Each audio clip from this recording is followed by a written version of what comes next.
আজিকে ব্লগটো আৰম্ভ কৰিছোঁ। আজি ঘৰতে আছোঁ বাৰু, ক'তো যোৱা নাই। পূজা বুলি আৰু ঘৰৰে কাম বনখিনি চলি আছে আৰু কাপোৰ কানি ধোৱা, ঘৰ চৰ চাফা কৰা মিলা। কালিৰ পৰাতো পূজাই, গতিকে সেইকাৰণে আৰু আজি ঘৰতে থাকিম, দেখাম কি কি কৰিম আপোনালোকক। সেইকাৰণে ৰাতিপুৱাৰ পৰা ঠিকছে বৰষুণ আহিছে আজি।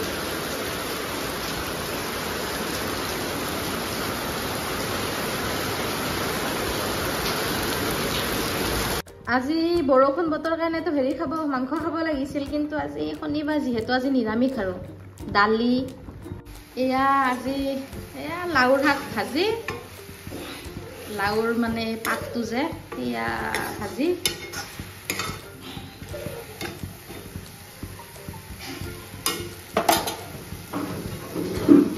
এয়া কি চিনি পাইছেনে আপোনালোকে?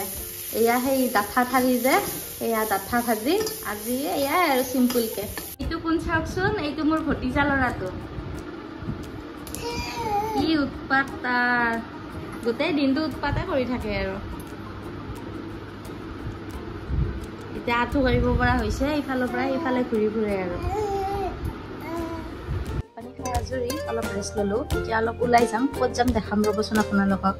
আৰু এইখিনি অলপ ৰঙা হৈ আছে, কালি মানে দুৰ্গা পূজাৰ কাৰণে ফটো উঠিছিলোঁ, সেইকাৰণে।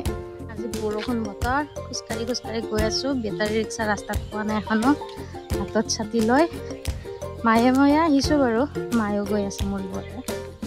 আপোনালোকৰ সেইফালে বৰষুণ আহিছে নে নাই কমেণ্ট কৰি জনাবচোন ৰাইজ। ক'ত গৈ আছোঁ দেখাই আছোঁ ৰ'ব। উভতি যাওঁতে আজি দেৰি হ'ব, ইয়াতে ভিডিঅ'টো শেষ কৰিম বুলি ভাবিছোঁ। আহিবলগীয়া সকলো ভিডিঅ'ত যাতে আপোনালোকে মৰম আশীৰ্বাদ দিয়ে। আহিছোঁ, বাই।